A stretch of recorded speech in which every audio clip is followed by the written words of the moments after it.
family.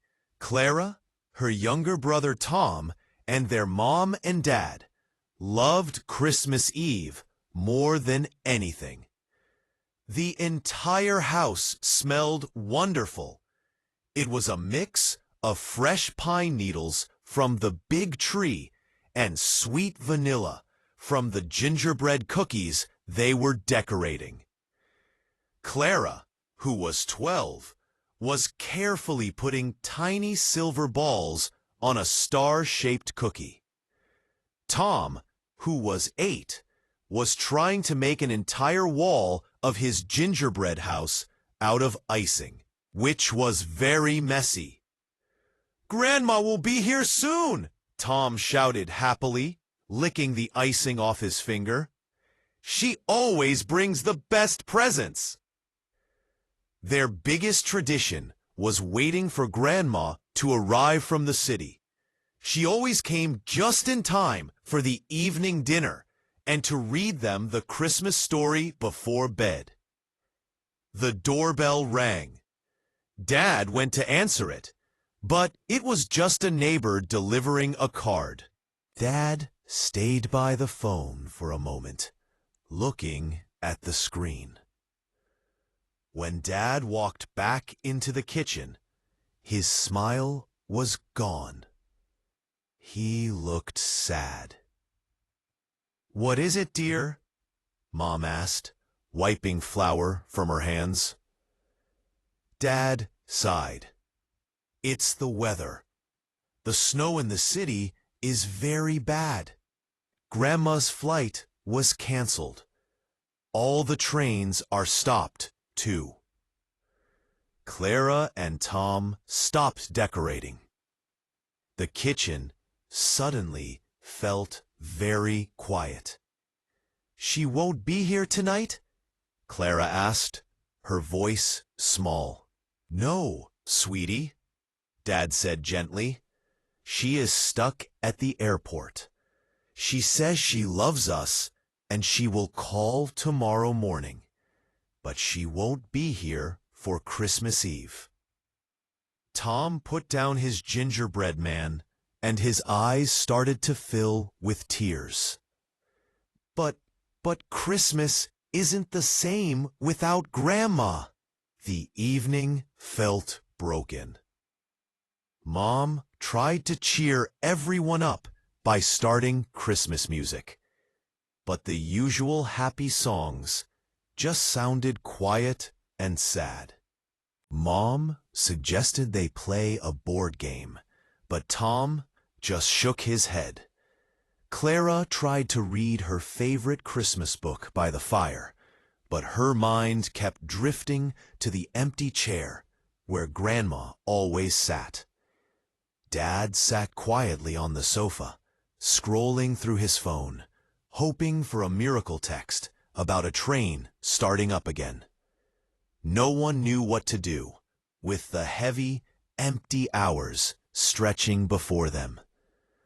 A little later, Dad said, "I need to drive to the station to buy some more milk. The roads are a little icy, but I'll be fast." He went out into the cold, snowy night. When Dad got to the small Hollybrook train station, it was almost empty. The windows were dark and the ticket office was closed. Snow was falling heavily outside. He saw only a few people waiting, looking lost and worried. One young woman, who looked to be about 20, was sitting alone on a cold wooden bench. She had a small backpack and looked very upset, rubbing her gloved hands together to stay warm. Dad recognized the feeling of being stuck and disappointed. He remembered Tom's sad face and the lonely kitchen at home. Dad felt a sudden, strong need to help. He walked up to the young woman. "Hello," Dad said kindly. "I am sorry to bother you. Are you waiting for a train that won't come?" The woman looked up, surprised. "Yes," she whispered. "I'm Lily. I'm a student, and I was trying to get home for Christmas. But the last train was canceled hours ago. I don't have enough money for a hotel, and I don't know anyone here." Her voice shook a little from the cold. Dad looked at Lily's tired face and cold hands. He remembered the empty feeling in his house, and he made a quick decision. "My name is Mr. Miller," Dad said. "My family was hoping our grandma would join us tonight, but she is stuck, too. We have a warm house, a lot of food, and plenty of blankets. It's Christmas Eve. We can't let you sit here alone and cold. Would you like to come home with us and spend the night?" Lily looked completely shocked. Her eyes went wide. "Are you serious? You would invite a complete stranger into your home?" "You are not a stranger now," Dad smiled, feeling good about his choice. "You are our unexpected Christmas guest. We have more than enough warmth to share. Come on." Lily said yes right away, her whole body shaking with relief. Dad helped her carry her backpack, and they drove slowly back to the Miller house through the falling snow.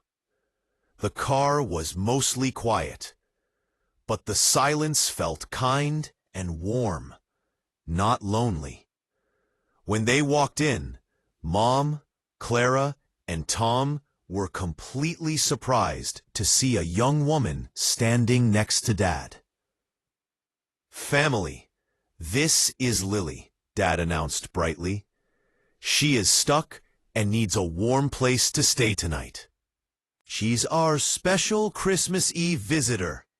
Mom immediately put a big, warm red sweater on Lily and gave her a huge mug of steaming hot chocolate. Lily sat down near the Christmas tree, holding the mug in both hands. Clara and Tom were shy at first, staring at the new person. "I am so sorry to bother you," Lily said softly. "But thank you. It is so warm here." Mom said, "Nonsense.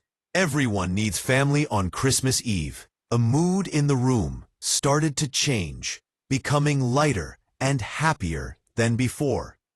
Lily had a kind, quiet way about her that made the children feel safe. Soon, Lily was watching them finish the messy gingerbread house project. Tom was struggling with the roof tiles, getting icing everywhere, but where it was supposed to go. Lily, who was very good with her hands, leaned over. "Can I help you with this tricky part?" she asked Tom. Tom nodded eagerly. Lily carefully showed him how to use a knife to spread the icing smoothly and helped him stick the final candies onto the roof of the little house. They talked about their favorite Christmas foods. Lily told them she missed her own brother, who was also 8, and Tom smiled brightly. Soon the kitchen was full of their easy, natural laughter, erasing the earlier sadness. Later, before the children went to bed, Lily went to her small backpack. She pulled out a simple, beautiful thing, a little wooden star that she had carved herself. It was smooth and shining. "I made this for my own family," Lily said softly, handing it to Mom. "But please, take it. Thank you for giving me a family tonight when I had nowhere else to go. This is the greatest Christmas gift I could ever ask for." The Millers were very touched. They put the beautiful wooden star right on the very top of their giant Christmas tree. Christmas morning was wonderful. The sun was shining brightly, and the house was full of the smell of pancakes. Lily helped Mom make the pancakes, and they all sat around the big table. Grandma called from the airport, sounding much happier. She talked to everyone, including Lily, and thanked Dad for his kindness. After breakfast, Mr. Miller quickly checked the roads. The snowplows had cleared the main road. Lily packed her small backpack. "I need to go now and catch a bus to get home," Lily said, giving Mom and Dad a big hug. "You truly saved my Christmas." Clara and Tom hugged her too, promising to write letters to her. Dad drove Lily to the main bus stop. When he returned, the house felt full again, not empty. Clara looked at the wooden star shining on the very top of their giant Christmas tree. It was not the perfect Christmas Eve they had planned. Grandma was missing, but a new friend had filled the empty space with warmth and kindness. Clara realized that the most beautiful part of Christmas wasn't waiting for a gift under the tree. It was the love and kindness they shared, and the chance to make someone else feel like family. That year, their imperfect Christmas was their best Christmas.